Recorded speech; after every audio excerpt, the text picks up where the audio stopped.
Hello friends, मैं संदेश अपने यूट्यूब चैनल पर आप सभी लोगों का स्वागत करता हूं। आज का हमारा एक बहुत ही इम्पोर्टेंट टॉपिक है हिस्ट्री ऑफ जियोग्राफिकल थॉट्स में। ये है महिलावादी या नारीवादी भूगोल। यूजीपीजी के सिलेबस में इसको रखा जाता है। वैसे यूजीसी के सिलेबस में तो ये नहीं शामिल है, लेकिन ये एक बहुत ही इम्पोर्टेंट टॉपिक है क्योंकि आ, इससे पता चलता है कि वर्तमान समय में जियोग्राफी का कितना डेवलपमेंट हो चुका है, जियोग्राफी कहाँ कहाँ तक पहुँच चुकी है। महिलावादी भूगोल फ्रेंड्स बुक्स में आपको इसका मैटर मिल जाता है कुछ बुक्स में, और लेकिन आपको इसका कॉन्सेप्ट जल्दी नहीं समझ में आएगा। मुझे भी पहली बार में नहीं समझ में आया। मुझे समझ में नहीं आता कि आखिर महिलावादी के साथ ये भूगोल शब्द क्यों जुड़ा हुआ है। ये चीज़ मुझे समझ में ही नहीं आ रही थी पहले, लेकिन बाद में इसका अध्ययन करने के बाद, गहराई से इसको समझने के बाद ये चीज़ क्लियर हो गई है। तो चलिए हम लोग अपने इस टॉपिक को शुरू करते हैं। सबसे पहले अगर हम इसके मेन कॉन्सेप्ट पे बात करें तो इसे हम जेंडर जियोग्राफी के नाम से भी जानते हैं, लिंग परक भूगोल। और बेसिकली इसका सिंपल मतलब यही है कि महिला और पुरुष में जो भेदभाव होता है, ये इसका मतलब बेसिक कॉन्सेप्ट है बिल्कुल, कि महिलावादी भूगोल का संबंध उस एक विषय से है या उस ब्रांच से, उस शाखा से है भूगोल की, जिसमें हम जो लैंगिक भेदभाव होता है हमारे समाज में, उसी से ये संबंधित है। स्त्री और पुरुष में होने वाला भेदभाव आप सभी लोग इससे परिचित होंगे, और स्पेशली भारत में अभी भी जो बिल्कुल ग्रामीण क्षेत्र है वहाँ पे इस तरह की चीज़ें आपको देखने को मिल जाएंगी। तो मेन जो इसका मतलब है वो यही है, लेकिन इसका जो इसमें भूगोल शब्द जुड़ा हुआ है वो क्यों जुड़ा हुआ है, आखिर किस प्रकार से भूगोल यहाँ पर अपनी भूमिका निभाता है। तो चलिए हम लोग इसको देखने से पहले एक महिलावादी भूगोल की एक डेफिनेशन हम लोग देख लेते हैं। इसकी डेफिनेशन आपको बहुत जगह ये मिल जाएगी, और ये मैं आपको बता भी दे रहा हूँ। ब्रिटिश भूगोलवेत्ता संस्थान इंस्टीट्यूट ऑफ ब्रिटिश जियोग्राफर द्वारा स्थापित जो अध्ययन समूह है, उन लोगों ने ये डेफिनेशन दी हुई है कि महिलावादी भूगोल भूगोल की एक शाखा है जो अपने विश्लेषण में सामाजिक व्यवस्था के लिंग भेद पर आधारित संरचना और उसके सामाजिक एवं भौगोलिक परिणामों पर ध्यान केंद्रित करती है, और लिंग भेद से उत्पन्न जो दुष्परिणाम है उनको तत्काल सुधारने तथा कालांतर में लिंग भेद को समाप्त करके पूर्ण लैंगिक समानता स्थापित करने की दिशा में सक्रिय प्रयत्न हेतु प्रतिबद्ध है। ये बहुत ही इम्पोर्टेंट डेफिनेशन है, और अगर आप इस डेफिनेशन को समझ लेते हैं तो आपका पूरा का पूरा कॉन्सेप्ट फेमिनिस्ट जियोग्राफी का आसानी से क्लियर हो जाएगा। कहने का मतलब यहाँ पर यह है कि जो महिलावादी भूगोल है वो बेसिकली लिंग भेद, जो लैंगिक भेदभाव होता है हमारे समाज में, उसकी ओर ध्यान केंद्रित करता है, और समाज को यह बताता है कि इस भेदभाव से आगे क्या हमें दुष्परिणाम, क्या चीज़ें हमें देखने को मिल सकती हैं। और ये सिर्फ कारणों पर ही बात नहीं करता, ये उस दिशा में उसको सुधारने की भी बात करता है। और ऐसा बताया जाता है कि ये इसमें, जैसा कि डेफिनेशन में आपको दिख भी रहा है, कि पूर्ण लैंगिक समानता स्थापित करने की दिशा में प्रयास करता है। तो ये इसका मेन कॉन्सेप्ट हो गया। अब हम लोग इसमें आगे बढ़ते हैं। डेफिनेशन को आप स्क्रीनशॉट ले लीजिए, नोट कर लीजिए, क्योंकि मोस्ट इंपॉर्टेंट और सबसे फेमस डेफिनेशन है ये, क्योंकि जल्दी आपको फेमिनिस्ट जियोग्राफी की डेफिनेशंस अच्छी नहीं मिल पाएंगी, और नेट पर भी इसके बारे में बहुत अच्छे से मैटर नहीं उपलब्ध है। यहाँ एक चीज़ मैं क्लियर कर दूँ, फेमिनिस्ट जियोग्राफी को अगर कोई एक बार में पढ़ेगा तो उसको लगेगा कि फेमिनिस्ट जियोग्राफी में महिलाओं के डोमिनेंस, महिलाओं के प्रभुत्व पर बात की गई होगी, लेकिन ऐसा नहीं है। यहाँ ये चीज़ बताना बहुत ही ज़रूरी है कि फेमिनिस्ट जियोग्राफी महिला केंद्रित अध्ययन का समर्थन बिल्कुल भी नहीं करता है। मतलब कि इसमें डोमिनेंस की बात नहीं की गई है, कि डोमिनेंस ऑफ फेमिनिज्म, इसकी बात बिल्कुल भी नहीं कही है, बल्कि इक्वलिटी की बात की गई है। जैसे कुछ लोग हो सकता है इसको देख पढ़ें तो उनको मतलब डिटेल में पढ़ने से पहले अगर वो सिर्फ हेडिंग को देखें तो उनको लगे कि इसमें तो महिलाओं के प्रभुत्व स्थापित करने की बात को कहा गया है, लेकिन ऐसा नहीं है। इसमें महिलाओं के डोमिनेंस पर बात नहीं की गई है, बल्कि सिर्फ और सिर्फ जो भेदभाव है उसको दूर करने की बात इसमें बताई गई है। तो ये कुछ इसके बारे में मेन कॉन्सेप्ट हो गए। मुझे उम्मीद है कि यहाँ से अभी तक का जितना भी हम लोग का लेक्चर हुआ है, इतने से आपका जो मेन कॉन्सेप्ट इसका है, क्या इसमें कहने का प्रयास किया गया है, ये चीज़ें तो आपकी क्लियर हो गई होंगी। अब इसमें हम लोग इसके जो इसमें जियोग्राफी शब्द जुड़ा हुआ है उस पर बात करते हैं। फ्रेंड्स, आपको बिहेवियरिज्म, व्यवहारवाद और मानववाद वाला चैप्टर याद होगा। अगर आपने नहीं देखा है तो आप जाके देख सकते हैं। उसमें मैंने आपको बताया था व्यवहारवाद और मानववाद वाले चैप्टर में कि जो हम लोगों का फेमिनिज्म है, जो ये फेमिनिज्म है, ये भी उसी से जुड़ा हुआ है। कैसे जुड़ा हुआ है वो मैं अब आपको क्लियर कर रहा हूँ। व्यवहारवाद में मैंने आपको बताया था कि कॉग्निशन, परसेप्शन, मेंटल मैप्स और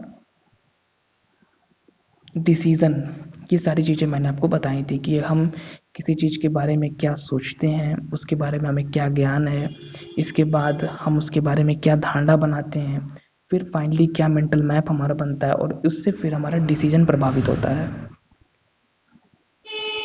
ये सारी चीज़ें फेमिनिज्म से जुड़ी हुई हैं। ह्यूमनिस्टिक ज्योग्राफी और बिहेवियरिज्म, व्यवहारवाद और मानववाद, दोनों में हम मानसिक मानचित्र इत्यादि का प्रयोग करते हैं। ठीक है। जो महिलावादी भूगोल है उसमें यही चीज़ की जाती है। जैसे मान लीजिए आपको पता चला कि जैसे मान लीजिए कि आपको पता चला कि कोई एक ऐसा विलेज है जहाँ पर इस प्रकार का भेदभाव इत्यादि हमें देखने को मिलता है। तो आप वहाँ गए, आपने सबसे पहले वहाँ के जो लोग हैं कॉग्निशन का आपने अध्ययन किया, मतलब वहाँ के लोगों के दिमाग में भेदभाव के जो भेदभाव है उसके बारे में क्या उनके मस्तिष्क में है, मतलब क्यों ऐसा है। इसके बाद जो उन्होंने एक परसेप्शन बना रखा है लेडीज़ के प्रति, या इससे जो उन्होंने मेंटल मैप बना लिया है, इन सभी चीज़ों का आप अध्ययन करेंगे। और व्यवहारवाद वाले चैप्टर में मैंने आपको एक चीज़ और बताई थी कि रिलेटेड टू इन्वायरमेंट, ये जो रिलेटेड टू इन्वायरमेंट वाली चीज़ है, हम जानते हैं कि जो हमारा कॉग्निशन है, जो कॉग्निशन से जुड़ा है परसेप्शन, और परसेप्शन होने के बाद बनता है मेंटल मैप, और मेंटल मैप होने के बाद आपका डिसीजन प्रभावित होता है। तो सबसे पहली चीज़ होती है कॉग्निशन, किसी चीज़ के बारे में जो आपको ज्ञान मिल रहा है। और ज्ञान आपका परिवेश, जो आपका वातावरण है, जो आपका इन्वायरमेंट है, वो आपको ज्ञान देता है। आप जैसे समाज में रहते हैं वही उसी से आपको नॉलेज मिलती है। तो जो आदमी वहाँ अध्ययन करने जाएगा वो सबसे पहले उस समाज को देखेगा कि आसपास का यहाँ का वातावरण कैसा है, किस प्रकार के इन्वायरमेंट में ये लोग रह रहे हैं। यहाँ इन्वायरमेंट मतलब सोशल इन्वायरमेंट से है, सामाजिक पर्यावरण से, सामाजिक वातावरण से है। उसके पश्चात किस प्रकार का इन लोगों के दिमाग में भरा हुआ है, इन लोगों के मस्तिष्क में कॉग्निशन है, क्योंकि कॉग्निशन के बाद ही फिर परसेप्शन और मेंटल मैप वाली चीज़ें आती हैं। तो इसलिए जो भी स्त्रियों की समस्याएं हैं उनका अध्ययन बहुत ही व्यक्तिगत तौर पे, बहुत ही गहन अध्ययन इसमें किया जाता है और बहुत ही छोटे छोटे लेवल पे किया जाता है। जनपद के लेवल पे, तहसील के लेवल पे, ब्लॉक के लेवल पे, कस्बे के लेवल पे इत्यादि बहुत ही छोटे छोटे लेवल पे इस प्रकार के जो अध्ययन हैं वो किए जाते हैं। तो इसीलिए ये प्रश्न कभी कभी पूछा भी जाता है कि महिलावादी भूगोल किस प्रकार मानववाद और व्यवहारवाद से जुड़ा हुआ है।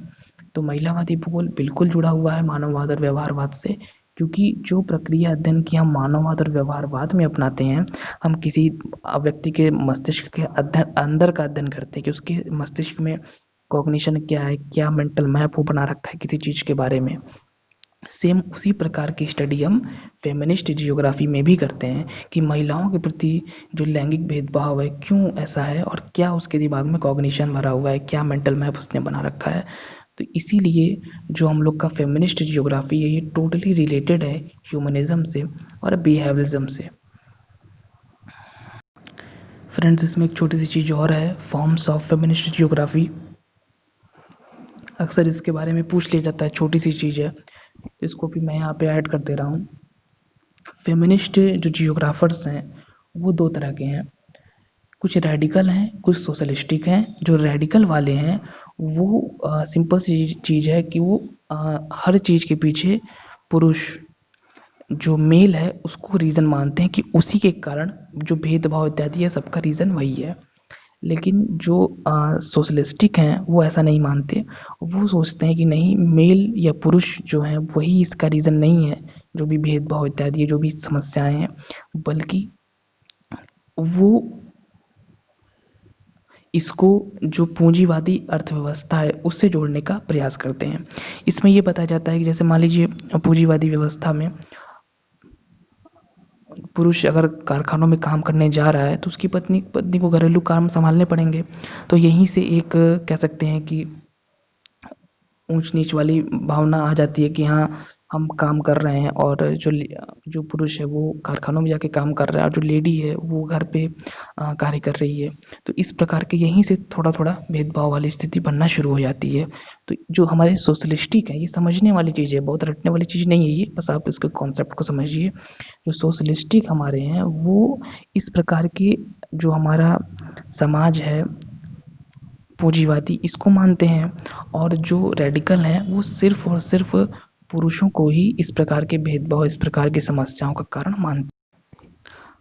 अब आपको लग रहा होगा कि इतने ज़्यादा फेमिनिस्ट जियोग्राफी की हमने बात कर ली, लेकिन किसी फेमिनिस्ट जियोग्राफर के बारे में हमने नहीं देखा। तो कुछ के नाम आप नोट कर लीजिए, ये आपको नेट पर भी मिल जाएगा, और कुछ इंपॉर्टेंट नाम मैं आपको बता दे रहा हूँ, जैसे Dolores Hayden, Samantha Fletcher, Geraldine Pratt, Evelyn Stokes, Linda Peake और गिल वैलेंटाइन। ये कुछ इंपॉर्टेंट नाम हैं फेमिनिस्ट जियोग्राफर्स के। और कभी कभी इस पे लॉन्ग आंसर भी आ जाता है, वैसे जनरली आना तो नहीं चाहिए, बहुत ही छोटा सा ये टॉपिक है और बुक्स में भी अच्छे से नहीं मिलता, लेकिन अगर बाई चांस इस पे लॉन्ग आंसर आ जाता है तो जो स्टार्टिंग में बातें बताई गई हैं, जो आपको डेफिनेशन बताई गई है, आप वो बताएंगे। जो आपको महिलावादी भूगोल और ह्यूमनिज्म और बिहेवियरिज्म में संबंध बताया गया उसको उसकी आप चर्चा करेंगे। और इसके पश्चात जो अभी मैंने लास्ट में आपको स्वरूप बताया है उस पर आप बात करेंगे। इतनी चीज़ें आपको बतानी पड़ेंगी यहाँ पे। और फ्रेंड्स, आप लोग ह्यूमनिज्म और बिहेवियरिज्म वाला अगर चैप्टर नहीं देखे हैं तो आप जाके देख लीजिए उसको, मैं उसका लिंक डिस्क्रिप्शन में दे रहा हूँ, आप वहाँ पे जाकर उसको देख लीजिए। क्योंकि स्पेशली मैं मेन फोकस करूँगा व्यवहारवाद पे, क्योंकि उसमें मैंने जो भी मेंटल मैप है, जो भी कॉग्निशन है, जो परसेप्शन है, उसके बारे में बहुत अच्छे से बताया है। तो व्यवहारवाद वाले चैप्टर की लिंक डिस्क्रिप्शन में आपको मिल जाएगी, आप उसको वहाँ पे जाके देख सकते हैं। फिलहाल इस अध्याय में इतना ही। और अगर वीडियो थोड़ा भी इंफॉर्मेटिव लगा हो, कुछ आपने यहाँ पर नया जाना हो, तो वीडियो को लाइक करें, शेयर करें एंड हमारे इस चैनल को सब्सक्राइब करें। Thank you friends.